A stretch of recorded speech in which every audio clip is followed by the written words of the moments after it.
What's up, guys? Let's talk about that UFC card. UFC on Fox 24, Kansas City. What a great night of fights. And people say, oh, it was better than UFC 210, and I actually think it was. It definitely delivered more. Some really good fights on the card, especially the main card. Let's talk about Jacare versus Robert Whittaker. Wow. In the first round, when Jacare went for the takedown, he actually got Robert Whittaker down, and they were just scrambling. I was shocked at how composed Robert Whittaker was, especially when Jacare started to get his back. He stayed so composed and was able to thwart Jacare's dominance. He stopped the left hook from going in because Jacare got the right hook in. And then Jacare attempted to get the left hook and he took the right hook out. And then he defended the right hook from coming in. He was very aware in that position. And the whole scrambling scenario, I was very impressed by Robert Whittaker because he's fighting one of the best jiu-jitsu artists to ever compete in the UFC. And he did that well against him in the scrambling. And once he broke away from Jacare, I had a feeling Jacare was going to be in it for a rough night.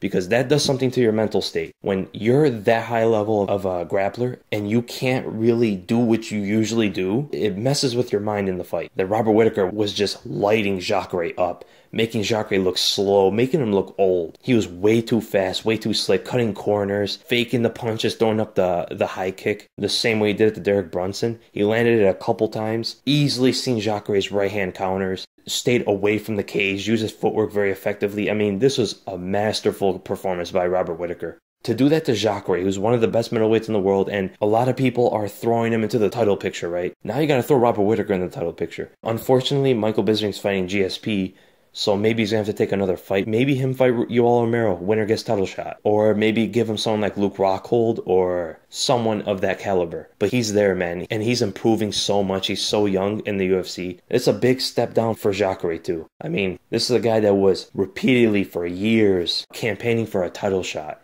Never got it. And to lose that devastatingly, I mean, wow. And then you go to the co-main event. It was much more of what I expected. Rose Namajunas using her footwork. She's very athletic. The way she moves, the way she comes in and out. She was keeping Michelle Waterson guessing. And you see Michelle Waterson's defense. She doesn't use any kind of movement, whether it be footwork or head movement. She doesn't block too much, but her defense to attacks are using that front leg side kick. She threw it a lot to the legs of Rose, and it affected Rose a lot. I don't think Rose expected that kick to be that powerful. She really sits on it, and she throws it to the body, and she caught Rose to the head with it once. I think that's the shot that caused Rose to get dizzy, like she said in the post-fight interview. And Michelle Waterson took her down with the head and arm throw, but you can't do that to Rose Namajunas. Paige Van Zandt tried it on Rose before. It doesn't work on her because she instantly goes for the back, and she got it again in this fight. And Rose probably has the best jiu-jitsu in the division, other than maybe Claudia Gadelha. I mean, she's so flexible. Her back take is very powerful too. It's very strong. Like you've seen with the finish. She didn't have her hooks all the way in.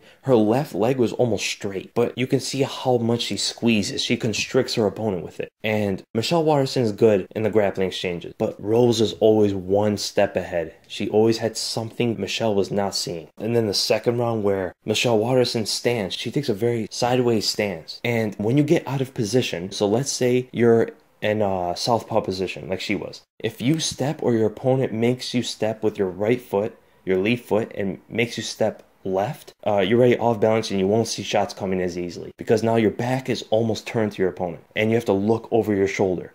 And that's what kind of happened with the head kick. And you can see that Michelle Waterson wasn't even looking at Rose. She wasn't able to look directly at Rose. And that's when the head kick came. When you're not looking at your opponent, you're not going to see shots coming. And it was very similar to the Holly Holm Ronda Rousey head kick. Rose deserves the title shot, 100%. No one else deserves it besides her now.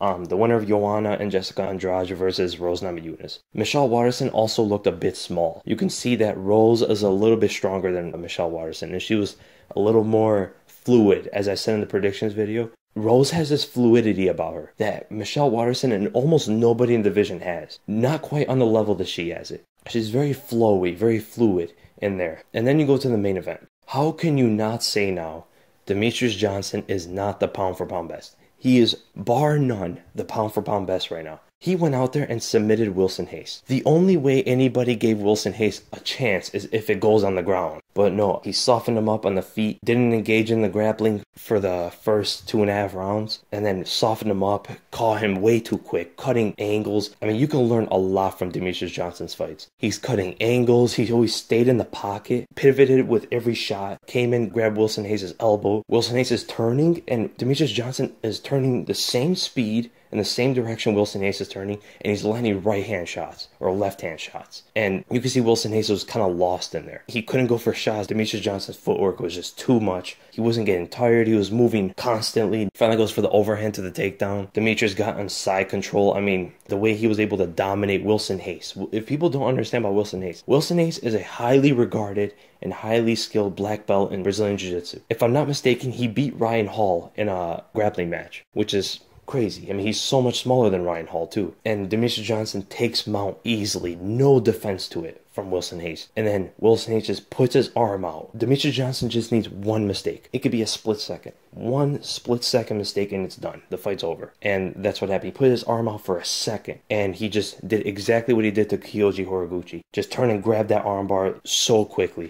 He's one of the best. He's up there with Anderson Silva, with GSP, with John Jones, Jose Aldo. He's one of the greatest fighters I've ever seen compete in the octagon. So that's this video, guys. If you guys enjoyed, make sure to give it a thumbs up. And I'm going to be breaking down one of the fights of this card. And actually, I kind of don't know which one I want to break down. So comment below which one you guys want me to break down. They're all such good fights, and I don't know which one I want to break down. So yeah, leave a comment below. And thank you guys so much for watching, and I'll see you in the next video.